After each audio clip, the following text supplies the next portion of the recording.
देखो भाई, आज हम बात करेंगे डिप्लोमा इन ओटी टेक्नीशियन। ठीक है, ये फर्स्ट ईयर का क्वेश्चन पेपर है, पेपर सेकंड है ये। ठीक है, पेपर सेकंड। जो पेपर फर्स्ट है तो वो तो सारे डिप्लोमा वालों के एक जैसे होते हैं, तो कई डिप्लोमा के मैंने डाल भी दिए। तो पेपर फर्स्ट जो है फर्स्ट ईयर वाले को कोई से भी उसका पढ़ लेना, डिप्लोमा का सबके सेम है। ठीक है, पेपर सेकंड जरूरी है। इसमें चलते हैं, निम्नलिखित में से कौन सा नम भौतिक नसबंदी विधि का उदाहरण है? Most physical method of sterilisation का कौन सा है? इसमें ऑटोक्लेव है, हॉट एयर ओवन है, फ्लेमिंग है, आल। ये सब जो क्या है, ये सब फिजिकल मेथड है, इसीलिए इसमें आल सही रहेगा। ठीक है ना। आगे है 23 number blade is used for. 23 number का जो ब्लेड है वो किसके यूज के लिए होता है? माइनर सर्जरी के लिए, लैप्रोस्कोपिक सर्जरी के लिए, एब्डोमिनल सर्जरी के लिए, या किसी के लिए नहीं? इसमें राइट क्वेश्चन है एब्डोमिनल सर्जरी के लिए। ठीक है जी। तीसरे नंबर पर निम्नलिखित में से किसके उच्च तन्य शक्ति टाँके होते हैं? हाई टेंसाइल या टेंसाइल स्ट्रेंथ सूचर। इंग्लिश में मैंने लिख दिया इसलिए उच्च तन्य शक्ति टाँके किसके होते हैं? नेचुरल या सिंथेटिक या बोथ या नन? तो जो सिंथेटिक जो होते हैं ये क्या होते हैं? उच्च तन्य। मतलब इन्हें बहुत ज़्यादा ताकत से खींचोगे तो मतलब ऐसे टूटने के नहीं, बहुत मजबूत कह सकते हैं एक तरीके से। घुटने की टोपी जो गोल गोल सी लगती है, मैं अपने की दिखा नहीं सकता तो मैं नहीं दिखा देता। टोपी को सामान्यतः क्या कहा जाता है? स्कैफोइड, पटेला, फ्यूमर या फिबुला? तो इसको बोलते हैं पटेला। ठीक है ना जी, पटेला बोलते हैं घुटने की जो टोपी सी रहे। Outermost layer of brain is known as या नो एज। तो मतलब ये कह रही है जो मोस्ट लेयर है किसकी? ब्रेन की सबसे बाहरी परत को, झिल्ली को क्या कहते हैं? इस पे भाई निशान लगे, ड्यूरोमीटर बोलते हैं, ड्यूरोमीटर। ठीक है ना, ड्यूरोमीटर। फिर अरेकनोमीटर, सबसे अंदर की शायद पायामीटर होती है। आगे हो रहा गैलिए, ये है अपोन्यूरोटिका। आगे आ जाओ ट्रू एंड फॉल्स पे। यह सीडेक्स या साइडेक्स जो भी पढ़ो, इज 5% ग्लूटेराल्डिहाइड सॉल्यूशन। जो सीडेक्स है वो 5% ग्लूटेराल्डिहाइड सॉल्यूशन का बना हुआ होता है, यह है। तो ये क्या गलत है? ये 2% का होता है जी, सीडेक्स या साइडेक्स। ओटी टेक्नीशियन वाले समझ रहे हो इस क्वेश्चन का ज़्यादा मतलब क्या है। ठीक है, आगे चलते हैं जी। Surgical instrument are made up of stainless steel. जो ओटी में जो इंस्ट्रूमेंट रखे रहते हैं, जो ऑपरेशन के काम में आते हैं, वो स्टेनलेस स्टील के बने होते हैं। तो ये बात बिल्कुल सही है, उन पर कभी जंग नहीं आती, स्टेनलेस स्टील के होते हैं, और उनसे इन्फेक्शन फैलने के भी कुछ खतरा भी कम रहता है शायद स्टेनलेस स्टील की वजह से।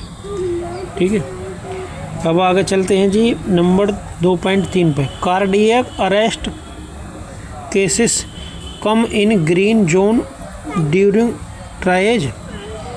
ये कहनी चाह रहा है जी कार्डियक अरेस्ट जो केस है वो ग्रीन जोन, ट्राइएज के ग्रीन जोन के अंदर आता है।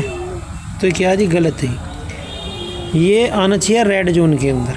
खुद सोचो, कार्डियक अरेस्ट है तो ग्रीन जोन का तो कोई मतलब नहीं। ग्रीन जोन का मतलब तो नॉर्मल कह सकते हैं या सेफ कह सकते हैं, और यहाँ एक आदमी की जान जा रही हुई कार्डियक अरेस्ट है, तो ग्रीन जोन का तो कोई मतलब ही नहीं है। ठीक है ना, ट्राइएज के ग्रीन जोन में वो नहीं आते, रेड जोन में आना चाहिए इमरजेंसी में। ठीक है, तो ये क्या हो जाएगा? गलत हो जाएगा ये अपना। ठीक, आगे चलते हैं जी। Fumigation operation room is sterilization की एक विधि है। फ्यूमिगेशन जो है ये ऑपरेशन रूम की स्टरलाइजेशन करने की एक विधि है। तो सही बात है, जो ओटी को जो स्टरलाइज करते हैं वो फ्यूमिगेशन ऑपरेशन फ्यूमिगेशन से करते हैं। ठीक, आगे है जी 2.3 पे। डेरी फाइलिन या डेरी फिलिन एक ब्रोंकोडायलेटर ड्रग है। तो ये सही बात है। ब्रोंको बोले तो जो फेफड़े की नली होती है उनको ब्रोंको बोलते हैं, और डायलेटर का मतलब चौड़ी करने वाली, मतलब उन नली को फैला देती है ये दवाई, जैसे कि डेरी फाइलिन है। जैसे किसी के बलगम अटक रहा, सांस लेने में दिक्कत हो रही है, कुछ और दिक्कत है, उनमें दे देते हैं इसको, ठीक है ना। वैसे बलगम निकालने की दूसरी रहती है, एक्सपेक्टोरेंट बोलते हैं उन्हें, या कुछ बलगम तोड़ने की होती है। जैसे किसी को गाढ़ा बलगम आ रहा है तो उसको तोड़ने की ड्रग अलग होती है, बाहर निकालने की अलग होती है। तोड़ने वाले को म्यूकोलाइटिक बोलते हैं शायद, ठीक है। आगे चलते हैं, फिल इन द ब्लैंक्स, मतलब रिक्त स्थानों की पूर्ति करो। CPR के दौरान वयस्क में दबाव और वेंटिलेशन की दर कितनी होनी चाहिए? तो ये होनी चाहिए जी 30:2 में। बोला 30 बार कंप्रेस करोगे तो 2 बार वेंटिलेशन करोगे, ठीक है ना। इमरजेंसी वाले शायद इसको अच्छे से जानते होंगे, उनका क्वेश्चन हो सकता है। कार्डियोपल्मोनरी रिससिटेशन, ये फुल फॉर्म भी पूछी थी एक बार जब हमने DMLT करी थी। अगर ट्रांसवर्स एब्डोमिनस मसल को क्या कहा जाता है और किस नाम से जाना जाता है? ये कह रहा है ट्रांसवर्स एब्डोमिनल मसल, इसको बोलते हैं कोरसेट मसल के नाम से भी जानते हैं, ठीक है ना। आगे है जी 3.3 AMBU स्टैंड्स फॉर, ABMU की फुल फॉर्म पूछ रहे, तो ये आर्टिफिशियल मैनुअल ब्रीथिंग यूनिट। इसमें मतलब आर्टिफिशियल और मैनुअल दोनों को मिला कर ब्रीथिंग यूनिट बनती है कुछ, मतलब इसमें कुछ मशीनें का भी यूज होता होगा, कुछ डॉक्टर या नर्स वगैरह कुछ करते होंगे, इसलिए आर्टिफिशियल भी है मैनुअल भी है दोनों, ठीक है, ब्रीथिंग यूनिट। आगे है जी 3.4 पर RTA मरीजों में नंबर की कैनुला का उपयोग किया जाता है। RTA के मरीजों में किस नंबर की कैनुला का यूज करते हैं? तो 18 के करते हैं जी इसमें, ठीक है ना। आगे road traffic accident full form है इसकी, ठीक। आगे जी patient should be fasting when surgery is done. Patient को मतलब खाली पेट रहना है व्हेन सर्जरी इज डन, जब सर्जरी डन हो चुकी है। आगे बोल लो खालिस्तान, फिर एंड, फिर खालिस्तान, आगे कर एनेस्थीसिया। तो ये बोल रहा है इसमें भरा जाएगा स्पाइनल और जनरल एनेस्थीसिया, ठीक है ना। पेशेंट शुड भी होना चाहिए फास्टिंग खाली पेट when surgery is done, when surgery done नहीं, बिफोर सर्जरी डन होना चाहिए, सर्जरी से पहले। अंडर किसके अंडर? स्पाइनल एनेस्थीसिया दिया हो, जनरल एनेस्थीसिया दिया हो, उससे पहले खाली पेट रहना चाहिए। इसमें डन की बात करें, डन का मतलब सर्जरी हो चुकी है उसके बाद में खाली पेट रहना, हो भी सकता है ऐसे भी, मैंने तो सुनी नहीं है ना कहीं देखी, तो ये सच भी हो सकती है। अब चलते हैं हम शॉर्ट क्वेश्चन का लॉन्ग में, ठीक है। ये है ऑटोक्लेव, थोड़ा इधर कर लेते हैं। ऑटोक्लेव का चिन्हित चित्र बनाइए, ऑटोक्लेव का चित्र बना देना भाई। और आगे है सर्जिकल टाँकों पर संक्षिप्त टिप्पणी लिखो, ठीक है, सर्जिकल टाँकों पर लिखनी है।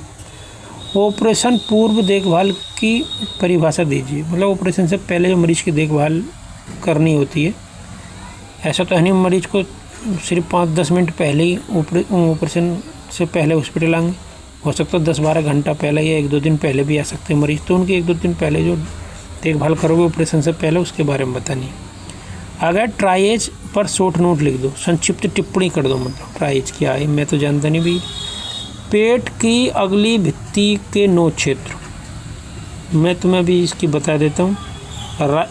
पेट जो है आगे हमारा पसली से नीचे बता रहा हूँ, पसली से नीचे, और जो हाँ हमारे यूरिनरी ब्लैडर होता है मतलब पेल्विस कैविटी तक, इसके 9 भागों में बांट लो इसको। राइट हाइपोकॉन्ड्रियक जहाँ पर लीवर होता है, लेफ्ट हाइपोकॉन्ड्रियक हार्ट वाले एरिया से थोड़ा नीचे, और जहाँ पे स्टर्नम रहती है इसको बोलते हैं एपिगैस्ट्रिक रीजन, ठीक। अब आ जाते हैं राइट फ्लैंक्स, फ्लैंक्स के बोले तो कोख कह सकते हैं, कोखा या कोख जो भी बोलो। राइट फ्लैंक्स जहाँ राइट किडनी होती है, लेफ्ट फ्लैंक्स जहाँ लेफ्ट किडनी होती है। फ्लैंक्स की जगह इसको बोलते हैं lumbar region, right lumbar region, left lumbar region, और जहाँ पे हमारी अम्बिलिकस होती है उसको बोलते हैं अम्बिलिकल रीजन, ठीक है। अब आ जाओ जहाँ पेंडिक्स रहती है उसको बोलते हैं राइट इलियक फोस्सा रीजन। अब आ जाओ पेल्विस कैविटी को बोलते हैं, या जहाँ बीचों बीच में हमारी अम्बिलिकस रहती है उससे जस्ट नीचे वाले एरिया को बोलते हैं हाइपोकॉन्ड्रिक ना, उसके यार मैं भूल गई, हाइपोगैस्ट्रिक रीजन बोलते हैं शायद उसको, और जहाँ जैसे राइट इलियक फोस्सा रीजन है वैसी उल्टी साइड में बोलेंगे लेफ्ट इलियक फोस्सा रीजन। तो ये 9 मैंने आपको बता दिए।